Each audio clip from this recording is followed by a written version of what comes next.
You need to change these Counter-Strike 2 settings ASAP. The first setting new players need to adjust is their buffering to smooth over packet loss. It was recently added and has 3 options. Valve has said you should set it to none unless you are experiencing stuttering, then it should be 1.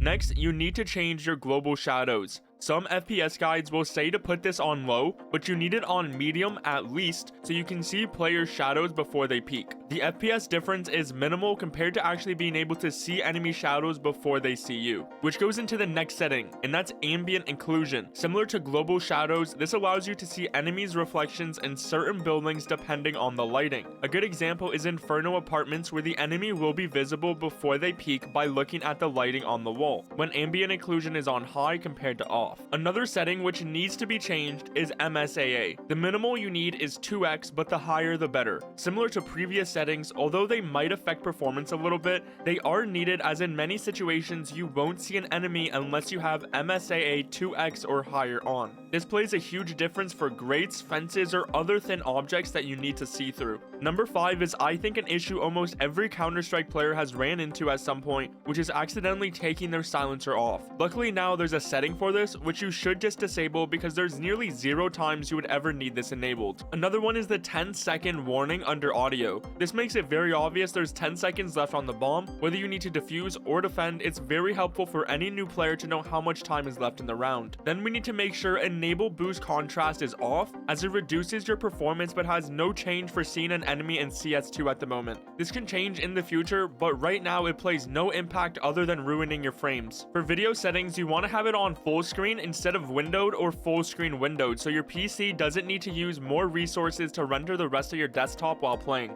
In your communication options, you can set a clutch key which lets you mute any teammates during an important situation when maybe they just won't stop talking. This is very helpful once it's set up so you don't have to manually mute any teammates mid-round. Talking about listening for enemies, the best possible audio settings you can have is crisp, 0%, and yes. This is a 3-in-1 combo setting, but these work together to give you the best possible sound and hear the most in game. Next is radar map zoom, and have it to a lower option like 0.3. This lets you see more area of the map so you can clearly see where someone may have died, angles they're holding, and really just a lot more detail that you wouldn't have known if your radar was zoomed all the way in. Another setting which is important to adjust for any new player is your game traffic bandwidth. The higher you choose, the more information the game will send, but if it sends too much, you will get important information slower than other players, which is why you don't want this setting on unrestricted or extremely restricted. One will send too much and the other will just not send enough.